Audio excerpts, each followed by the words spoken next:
Welcome to Allies or Enemies. I'm Jess. And I am Sean, and today we are talking about Rolling Realms Redux. And I really want to call it Redo, but apparently I am wrong. And this copy was provided to us for review, but the thoughts in this video are all our own.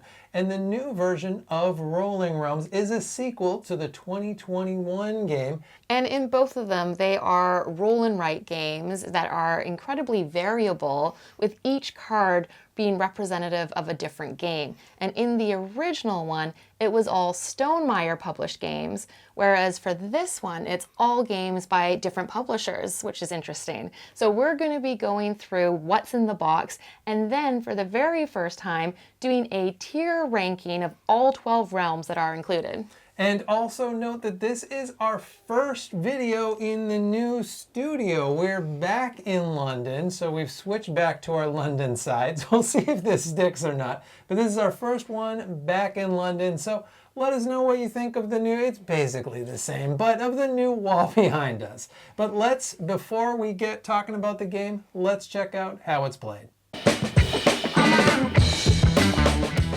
At the start of the game, each player has a pen, a scorecard, a resource card, and a deck of possible realms. Then one player randomly chooses 3 of those realm cards, and all other players find matching ones, and you're ready to go. Each turn, one player rolls both dice, and everyone uses those same 2 numbers to add to their realms. Each realm card works a bit different, but in general, you can only use 1 dice in a realm per turn. And the goal is always to use those dice to accomplish goals that will gain you stars, maybe through exploring a map, or filling rows and columns with shapes, or winning wars in Wonderland. While you do all of this, you will also be gaining resources. Pumpkins let you adjust dice, hearts let you reuse dice, and coins give you extra dice. After 9 turns of rolling and playing dice, you add up the stars you gained, plus your leftover resources. Then you erase everything but your score, randomly choose 3 new realms, and do it all again. After 3 full rounds, or 9 realms, you add the scores of all 3 rounds, and a champion is named. So that is how it's played, and you may have noticed it's exactly the same as the original Rolling Realms, but there is a bunch of stuff that's different, mostly the stuff that's in the box. So first of all, that is the box itself, and I feel like one of the big reasons this game even exists is because it's kind of the big box for Rolling Realms. So this will fit all of the new realms, all the original realms, and if you've got all of those ones that they did in between, which is a whole bunch of different games. Some we really like the Honey Buzz, Feast for Odin. There's a bunch that we really enjoy in there. But you can fit everything in this box. And it comes with some nice big dividers as well, so it makes it really easy to grab the different player colors. There is also included a travel box, so you can kind of pick some realms or pick only like 2 players to put in that box. I will say that it is not waterproof. We learned that the hard way. Yeah, so we had it in our backpack and it rained, and so our corners of it did get a little bit worn. And I do kind of wish that it was just a little bit sturdier because it is meant to be a travel box, but still, it's nice that it's in there. There are also a new pair of big chunky dice. This time they're purple, which is great because I love green, you love purple, so we can use one of each even and both be happy with it. There's also just more pens, more erasers. There are 12 brand new realms, so these weren't included in any of the expansions nor in the original one. And there's a new solo mode too, which I haven't played, but you've played. Yeah, and so the solo mode is interesting because, so the original solo mode I didn't really get into that much, but this one is like kind of a campaign mode. So you can do it, you can make it quite a long thing. So it's based around the idea of football or soccer if you're in North America. Division. So the system, how it works here is you're moving up and down through divisions, getting promoted or getting relegated. And so you're playing kind of a bunch of like league matches, and then you're moving up and down based on the points. You're actually rolling dice and like autoing the other games as well to have in like the score table for the season.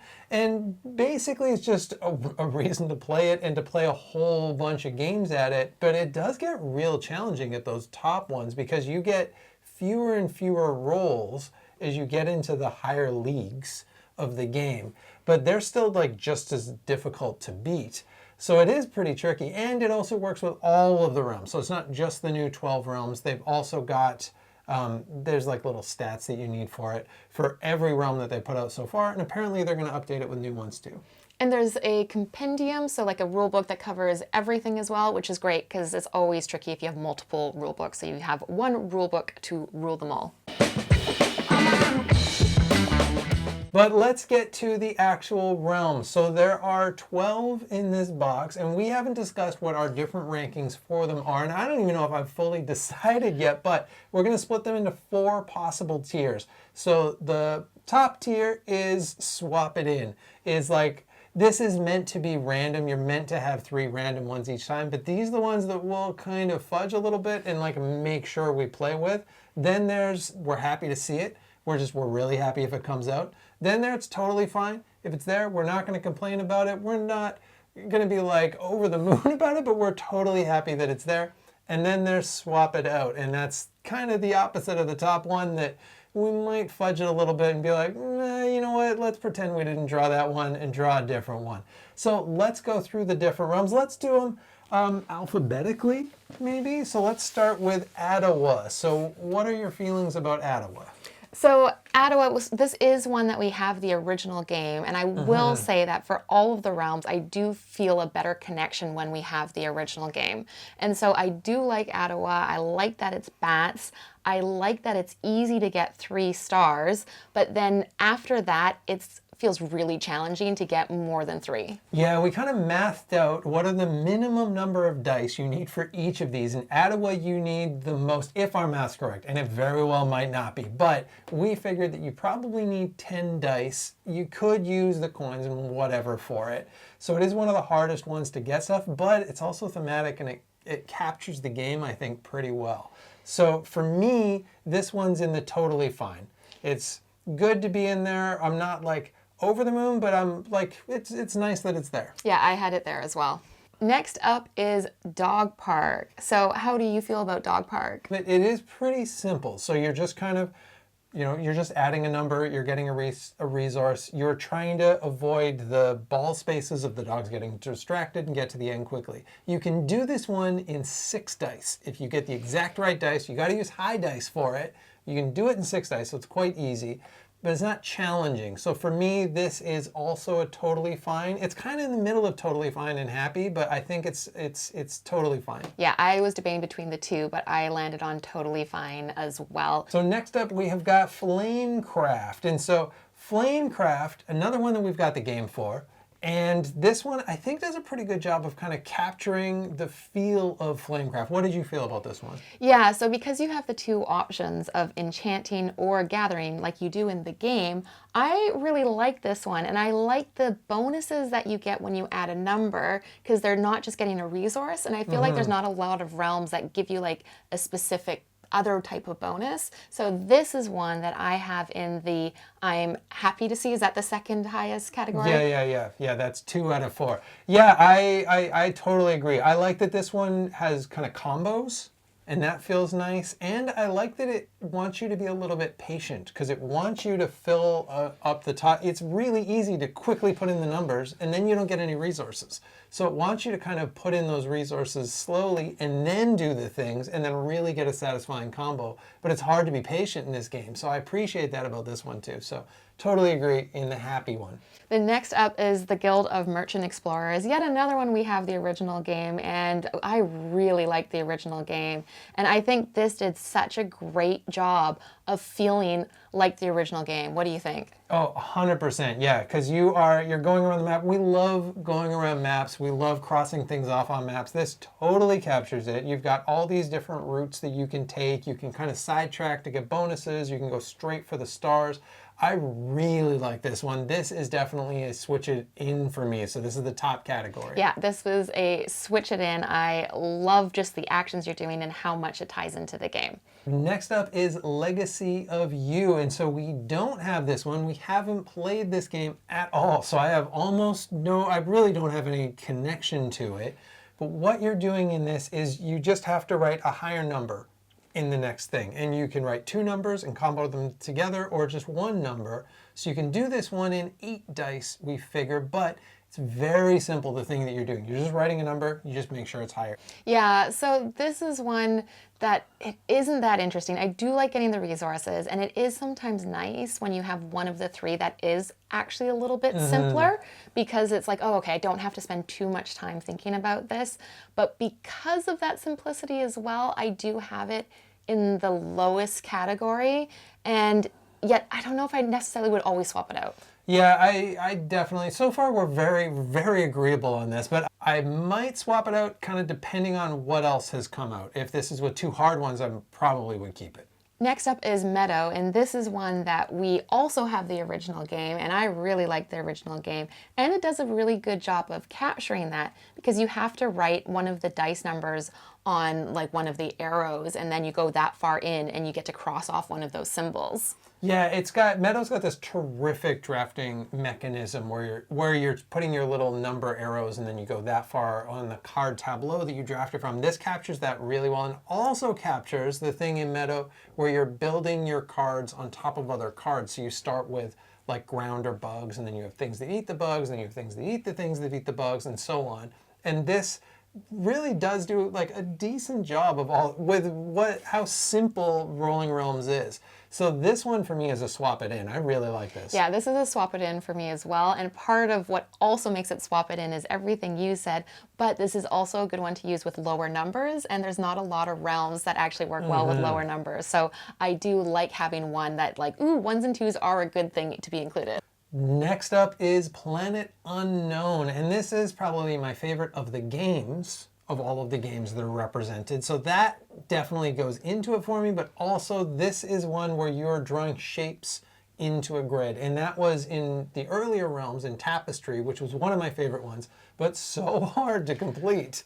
This one also is pretty hard to complete, not quite as hard as Tapestry, but I really like it. It's got a little bit more flexibility because you're writing the numbers to decide the shapes that they are. This is one of my favorites, not just of this, but of all of the Rolling Realms. This might be my favorite Rolling Realms realm that there is. So this is definitely a swap it in for me. Yeah, this is a swap it in. I love the polyomino puzzle. And like you say, just the flexibility, because we might be assigning shapes to totally different numbers. And so that's just interesting because you don't get so much flexibility with these realms, and it captures the original one. So I agree. This is a swap it in. Next up is Poker, and this is a bit different from the rest of them that are like modern board games. Yeah, because this isn't like an actually well, I'm sure it was published. It was actually invented by Johnny Poker in 1642. No, he is making that up. I'm sure it was invented by somebody. But what you're doing is you have to write a number either on the flop, or you write both pairs of dice in your hand, or you get to score combining the flop and your hand. And I think one of the tricky things with this is I don't play poker. So I had actually a slightly difficult time understanding even just how to score, because I didn't know what the concept of the flop even was. I originally really didn't love this one. This would have been in the 4th category, but we played it just recently again, and I don't know, it grew on me a little bit, because there is kind of an interesting which ones are you putting in the flop, and then what is kind of the odds of what's best to combine with possibly different hands. And the math of it got like a little bit more fun for me. So this is actually in the 3rd category of it's fine if it's in there. For me, this is still in the 4th one. I think I just haven't even really figured it out. So I haven't got a lot of stars with it. Maybe I need to play it a little bit more, but this is one I would be fine to swap out. This is our first disagreement. Thank you, Johnny Poker. Next up is another one that is in the public domain, and that is Rock, Paper, Scissors. And this one I really do find interesting. This is kind of a brain-burning puzzle, and I think this is going to be an all or nothing for folks. Some people are really not going to like it. For some people, it's going to be one of their absolute favorites. So in this, you're always using both numbers, and the numbers represent either rock, paper, or scissors. And you have to write 1 in the first slot, 1 in the second slot. And then later, you're writing other ones in the different slots. And what you're trying to do is make it so everything in the left beats everything in the right. And if it does that, you're going to get a whole bunch of stars. And you get a bunch of resources from it too. Yeah, I do like that you get a lot of resources, and it is an interesting puzzle. It's tricky because you have to win all 9 to get all 6. So you have to do it just right. And I think just because it's not a modern board game, I don't feel the connection as much. So for me, this is in the totally fine to see it category. I've always kind of liked rock, paper, scissors, so maybe that helps. But this isn't quite in that top category. This is, I will be actively happy to see it, but I may not switch it in. Next up is Spaceship, and this is one neither of us know anything about, and that might make a big difference because what you're doing is you are pulling down 2 numbers from the previous column and you're adding a 3rd number, and then once your column's full, you're again pulling down 2 numbers, and you keep doing that. So it is really simple because you're just trying to get those numbers to add between 11 and 13. So there's not a lot of thinking to it. It's like, do I have the number that gives me that? Great, I'll use it, I'll get a star. So I find it one of the most simple ones out of all of them.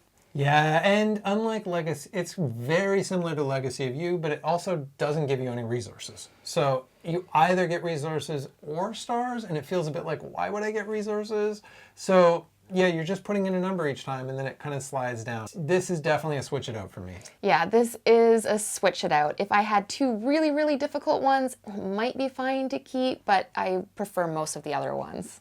Next up is Tidal Blades, and we have this game, we like this game, and I like this too. It's got really silly art, it's got ridiculous art. It looks like it's like a Bazooka Joe cartoon, kind of like it's in a bubblegum wrapper, and I'm saying that in the nicest, like I enjoy that. I'm glad it looks like that. And you can do this one in fairly few dice. You're getting stuff, most times you're putting things down. It really is, you just are crossing off the number, but because I'm like killing monsters, getting trophies, moving up a track, I like all of that stuff. I like how it looks. I like that it's tied to Tidal Blades. So I do like this one a lot. Yeah, I do like this one too. I think you can get it in not like the most amount of dice, but only if you get exactly the right numbers. So if the dice aren't rolling your way, it could be really challenging. But I do like how much it ties to the original game. I do like that it's not, you're never getting stars. You're only getting trophies, and then those trophies correspond to how many stars you get, which is interesting. And it is fun just conceptually to be like, oh, I'm like slowly stabbing away at this monster until I eventually kill it. So I like this one a lot. This one is I'm happy to see it. Yeah, I agree with that. This is a happy to see it as well. And you can do it in 8 dice specifically. Lastly is Wonderland's War, and this is a bit of a gamble because you can add a number to any of the battle circles, then on certain turns, it's going to score, but you're only going to get a star if your sum is higher than what's rolled. So it's really tricky if you're adding numbers to like turn 9 and you're like, I really want that coin, so I'm going to put a number there, but I just hope I can win it, and I hope that rolls low at the end. Yeah, I definitely find myself kind of painting myself into a corner a little bit, not having very good odds, because I'll use extra numbers I don't use other places and just be like, well, you know what, I'll think of another number in round 9 later on, because each one is 2 numbers that you're adding, and then those have to add up to higher than the 2 dice in that round. So I just think, well, you know what, maybe we've been rolling low, we'll roll a 1 and 2 there.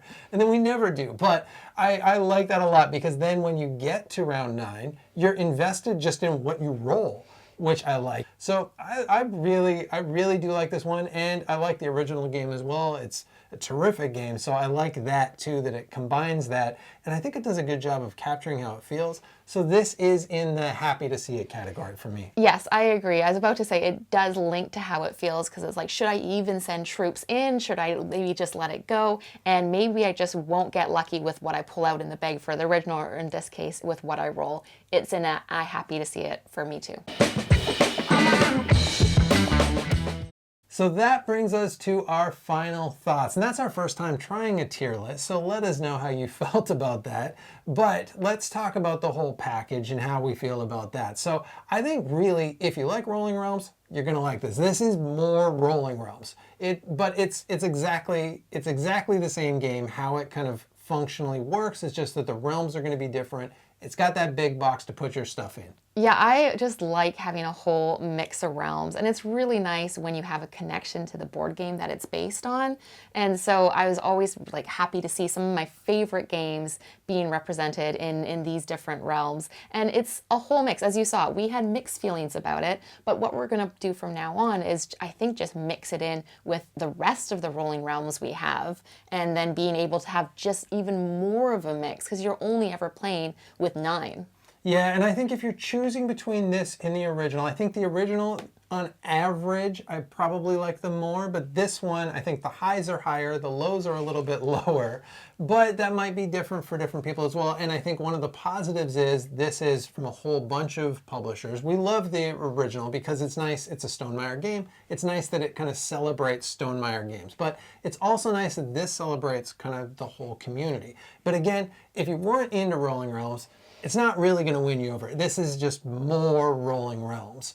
Yeah, and I think they're just like maybe a smidge harder on average than the original one as well. So maybe that might influence if you don't have any as to which one you might get, is whether you really want that connection to Stonemaier, maybe that slightly easier entry level, or whether you want that mix of board games and a little bit more complexity. But Rolling Realms in general is a game that we like. We enjoy roll and writes. We think this is one of the better roll and writes. So we are fans of it. We were fans of having more. And that is it. That is Rolling Realms Redux, or Redo if you prefer to say it that way.